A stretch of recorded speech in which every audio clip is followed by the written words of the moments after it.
Amém. Vamos a estudar hoje um assunto um tanto quanto desconhecido pelo mundo cristão, porque se você pergunta a qualquer cristão lá na rua se existe um santuário nos céus, vai abrir os olhos com admiração e perguntar: o quê? Santuário lá nos céus? Porque todo mundo sabe que Israel nesta terra tinha um santuário, mas que existisse um santuário lá nos céus vai parecer novidade para muita gente. No entanto, quero ler Hebreus 9, 23, para mostrar que a Bíblia é contundente ao afirmar que existe um santuário lá nos céus. Diz assim: era necessário, portanto, que as figuras das coisas que se acham nos céus, versículo 24, porque Cristo não entrou em santuário feito por mãos, figura do verdadeiro, porém no mesmo céu, para comparecer agora por nós diante de Deus. Cristo não entrou em santuário feito de mãos. O santuário de Israel nesta terra foi um santuário feito por mãos humanas. Mas Cristo não entrou neste santuário feito por mãos humanas. Cristo entrou num outro santuário, no santuário verdadeiro. Diz, entrou no santuário celestial, no santuário dos céus, para comparecer agora por nós diante do Pai, para interceder por nós diante do Pai. Interessante que a Bíblia não só nos fala de um santuário, sino nos fala de Cristo como um sacerdote, como um intercessor entre nós e o Pai. No mesmo livro de Hebreus, capítulo 7, versículo 26, diz assim: com efeito, nos convinha um sumo sacerdote como este, santo, inculpável, sem mácula, separado dos pecadores e feito mais alto do que os céus. Quer dizer, os sacerdotes de Israel, eles todos os dias tinham que oferecer sacrifício, primeiro por seus pecados, porque eram seres pecadores humanos, e depois ofereciam sacrifício pelos pecados das outras pessoas. Cristo não. Cristo não tinha pecado em si, portanto, ele é um sacerdote perfeito, sem culpa, sem mácula, e ele, como sacerdote nosso, trabalha em nosso favor diante do Pai lá no santuário celestial. Agora, Deus deu a Israel uma ordem, e essa ordem está registrada aqui em Êxodo capítulo 25, versículo 8. A ordem diz: e me farão um santuário para que eu possa habitar no meio deles. Me farão um santuário. Aqui encontramos o primeiro propósito da existência do santuário. Deus é um Deus que quer ter um relacionamento pessoal com seus filhos, com suas criaturas. Deus não quer ser um Deus alheio, distante. Ele quer chegar perto, quer chegar próximo, quer estar em meio das suas criaturas. Queria estar em meio do povo de Israel e por isso disse: far-me-ão um santuário e eu habitarei em meio deles. Agora, de que maneira, de que forma seria esse santuário? No mesmo capítulo 25 de Êxodo, no versículo 40, Deus dá a instrução a Moisés, diz: vê, pois, que tudo faças segundo o modelo que te foi mostrado no monte. Quer dizer, no Monte Sinai, Deus mostrou para Moisés o santuário celestial, aquele santuário que não foi feito com mãos humanas. E deu-lhe a ordem: far-me-ão um santuário nesta terra, mas vão a seguir as instruções que estou te dando, vão a seguir o modelo que estou te mostrando. Então Moisés transmitiu o modelo para os construtores aqui na terra, e os israelitas, pois, prepararam o santuário celestial, onde Deus mostrava seu plano de salvação para o ser humano. E aqui vem o segundo propósito do santuário. Porque o primeiro propósito do santuário é: Deus quer morar entre suas criaturas, entre seus filhos. Por isso, há um santuário. Segundo propósito do santuário: Deus quer mostrar de maneira prática o plano da salvação para seus filhos. Por isso, os israelitas, cada dia, quando iam levando um cordeiro, e o sacerdote sacrificava o cordeiro, e o sangue do cordeirinho molhava o chão, o israelita tinha que ter em mente que a sua salvação não dependia desse cordeiro, mas que esse cordeiro simbolizava o cordeiro de Deus que um dia seria sacrificado na cruz do Calvário, seu sangue seria derramado na cruz do Calvário. Por que sangue? Sabe, porque aqui o próprio autor de Hebreus, no capítulo 9, versículo 22, diz: com efeito, quase todas as coisas, segundo a lei, se purificam com sangue, e sem derramamento de sangue não há remissão de pecado. Então, para haver perdão, para haver remissão de pecado, tinha que derramar-se sangue. Mas para que o israelita entendesse que o preço de seu pecado era o derramamento de sangue, eles tinham que sacrificar um cordeirinho. Mas esse cordeirinho era apenas um símbolo do verdadeiro Cordeiro de Deus que um dia derramaria seu sangue. Então, todo o plano de salvação está ilustrado no santuário, nos móveis, na mesa, nos pães, nos candelabros. Tudo tem de alguma coisa que ver com a explicação do plano do santuário que Deus quer que nós, como seres humanos, o plano de salvação, que Ele quer que nós entendamos. Pastor, a sua explicação foi bem clara a respeito da história, do porquê do santuário ali do povo de Israel, que é história, passado. E também ficou bem claro aí em Hebreus que tem um santuário no céu. Agora então vem a minha inquietação. Mas para quê? Por que um santuário no céu? Quando Deus pediu a Israel que construísse um santuário nesta terra, disse: me fará um santuário e eu habitarei. O primeiro propósito, eu enfatizei na introdução, que Deus quer morar entre seus filhos. Agora, tem uma coisa interessante, está registrada aqui no primeiro livro dos Reis, capítulo 8, versículo 26, quando Salomão está dedicando o templo que construiu para Deus. Ele diz assim: agora, pois, ó Deus de Israel, cumpra-se a tua palavra que disseste a teu servo Davi, meu pai. E o versículo 27 diz: mas, de fato, habitaria Deus na terra? Eis que os céus, e até o céu dos céus, não te podem conter, quanto menos esta casa que eu edifiquei. Quer dizer, o que Salomão está dizendo aqui é interessante. Veja, Deus não está limitado nem pelo tempo nem pelo espaço, está por cima de tudo isso. Deus é espiritual e eterno. Já a criatura, os seres humanos, os anjos, estamos limitados pelo tempo e pelo espaço, porque somos finitos e somos terrenos carnais. Estamos limitados, aprisionados pelo tempo e pelo espaço. Agora, o que mais Deus quer é se relacionar com seus filhos, se comunicar com seus filhos, manter comunhão com seus filhos. Como um Deus que não está limitado pelo tempo e pelo espaço pode entrar em contato com uma criatura limitada pelo tempo e pelo espaço? Esse ponto de convergência em que Deus sai do tempo e sai de fora da dimensão do tempo e do espaço e entra no tempo e no espaço do homem, esse é o santuário.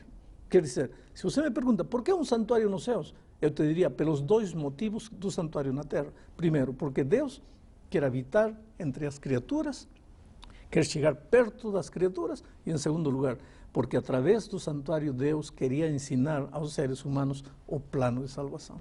Pastor, mas eu entendi mais ou menos a sua explicação, mas veja bem, deu para entender o motivo da existência do santuário aqui na Terra e o santuário celestial como um motivo pelo qual Deus quer estar próximo da sua criatura, não é? Mas, além disso, o que acontece nesse santuário celestial? O que é feito lá? Bom, o tema é vasto.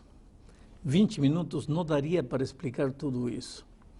Acontece que, se nós lemos o capítulo 9 de Hebreus, vamos ver o que acontece lá nos céus. Vejam, por exemplo, eu leio aqui o versículo 11 e 12, diz assim: quando, porém, veio Cristo como sumo sacerdote dos bens já realizados mediante o maior e mais perfeito tabernáculo, não feito de mãos, quer dizer, não desta criação, está falando de Cristo como sacerdote lá no santuário celestial, não por meio de sangue de bodes e de becerros, mas pelo seu próprio sangue, entrou no Santo dos Santos uma vez por todas, tendo obtido eterna redenção. Quer dizer, nesta terra, o sacerdote todos os dias, com sangue de cordeiros, com sangue de animais. Quando o israelita ia, confessava seus pecados eram transferidos a esse cordeirinho, que era símbolo de Cristo. Cristo é o que paga o preço dos nossos pecados. O sangue era derramado, depois o sacerdote aspergia esse sangue no lugar santíssimo. E uma vez por ano, como veremos no tema do estudo do juízo, o sumo sacerdote entrava no lugar santíssimo para purificar o lugar santíssimo. Bom, tudo isso é reflexo do que acontece nos céus. Quando nós perdoamos, quando nós confessamos nossos pecados a Deus, Ele nos perdoa. Porém, nossos pecados estão nos registros celestiais. E assim como o sumo sacerdote entrava uma vez por ano para purificar o lugar santíssimo no santuário terrenal, lá nos céus, de acordo com a palavra de Deus, também o sacerdote entrará uma vez definitivamente. Nesta terra era uma vez cada ano, lá nos céus, uma única vez, para Cristo purificar o santuário celestial de todos os pecados da humanidade. Com essa sua explicação, você me faz questionar mais uma vez a necessidade da existência do santuário celestial, né? Porque se ele existe também como um arquivo, um registro, né, dos nossos pecados, enfim, Deus não é onipotente, onisciente, onipresente, Ele não sabe todas as coisas, não é? Para que esse registro dos nossos pecados no céu? O problema de Deus é que como fazer entender à criatura finita as coisas infinitas? Claro que Deus tem memória, Deus tem uma mente prodigiosa, Deus lembra cada pecado, a que hora, com quem, quando, lembra tudo. Exatamente. Só que o ser humano com sua mente finita, ele precisa saber que há um registro. No livro de Daniel encontramos que se abrem os livros para começar o julgamento. Quando você pensa em livros, aí imediatamente pensa, há um registro. O que Deus quer é que você saiba que seus pecados não foram esquecidos, foram perdoados, mas o registro de seus pecados existem. É isso. Não que Deus precise de livros, de papel, ou de couro, ou de madeira para anotar, porque vai esquecer. Não. Deus está querendo explicar, está querendo adaptar sua sabedoria humana, sua sabedoria divina, seus conceitos divinos, à compreensão frágil, pequena do ser humano. Pastor, vamos ver se eu estou entendendo. Quando o senhor fala em purificar, significa então que está sujo. Tem uma palavra. O que é que suja o santuário? O que suja a vida? O pecado. O pecado. Por que o lugar santíssimo no santuário celestial está sujo? Porque os pecados do ser humano foram transferidos para aí. No momento em que você confessa seu pecado, você está perdoado. Mas o teu pecado está registrado nos céus. E quando Cristo vai aos céus, e Ele agora é teu advogado, teu intercessor, Ele intercede por você diante do Pai e diz assim: Pai, o mar pecou, o mar fez isto, o mar fez aquilo, está registrado aqui, está tudo escrito. Ele merece morrer, mas Ele crê em mim. E porque Ele crê em mim agora, tudo isto fica perdoado. Porque eu morri por Ele e Ele aceitou meu sacrifício. Tá bom, mas a Bíblia não fala alguma coisa na relação de, bom, eu peço perdão dos meus pecados são jogados no fundo do mar, como se fosse assim, esqueceu, acabou e de repente meu pecado está lá no céu. Então, não parece contraditório essa... Não, porque a tua missão termina aqui na terra, a missão de Cristo está lá nos céus. A tua missão aqui, teu trabalho é reconhecer que você é um pecador, arrepender-se e pedir perdão. Agora, deixa o trabalho de Deus lá no céu. Por que você vai querer fazer o trabalho de Deus lá? Você não pode interceder por você lá. Quem tem que interceder por você lá é Cristo. Você aqui tem que reconhecer, tem que pedir perdão e ter a certeza de que Cristo te perdoou porque morreu na cruz. Cristo já fez tudo por você na cruz do Calvário. Mas agora você precisa aceitar esse sacrifício de Cristo. Aqui em 2 aos Coríntios, capítulo 5, versículos 19 e 20, há um texto interessante, diz, a saber que Deus estava em Cristo reconciliando consigo o mundo. Deus em Cristo reconciliando consigo o mundo. Deus se reconcilia com o mundo. Mas agora no versículo 20, na última parte, diz, em nome de Cristo, pois rogamos que vos reconcilieis com Deus. Há duas coisas. Cristo já fez tudo para reconciliar Deus contigo. Agora, você precisa reconciliar-se com Deus. E isso você faz através da confissão, do reconhecimento, do arrependimento, da confissão de seus pecados, e Deus então te perdoa. Porém, esse trabalho de intercessão em teu favor, esse trabalho de apresentação de teu nome a Deus, dizendo que você aceitou reconciliar-se com Ele, esse trabalho é feito por Cristo, Pastor, lá no Santuário Pastor, Celestial. uma dúvida que agora o senhor me levantou. É o seguinte, o senhor está o tempo todo afirmando que Cristo é o nosso intercessor, então lá temos que confessar os pecados e Cristo está intercedendo por mim diante do Pai. Isso significa que eu não preciso confessar os meus pecados para ninguém aqui na Terra? Não, aqui na Terra precisa confessar os seus pecados a Deus, não a um ser humano. Nenhum ser humano tem Pastor, capacidade... um padre, um líder religioso? Absolutamente. Nenhum ser humano tem capacidade de perdoar você, porque nenhum ser humano é isento de pecado. A Bíblia diz que todos pecamos e estamos destituídos da graça de Deus, da glória de Deus. Não há pecador nem sequer um, não há justo nem sequer um. Todos nascemos em pecado fomos concebidos. Portanto, como eu posso te perdoar, ou posso te liberar dos teus pecados? Você tem que confessar a Deus, é Ele que te perdoa. E é Jesus que intercede por você lá no reino dos céus. Paulo, escrevendo a Timóteo, disse que só temos um intercessor entre Deus e os homens, é Jesus Cristo, homem, não nenhum ser humano. Agora, pastor, eu confesso meus pecados, né, e Jesus está intercedendo por mim.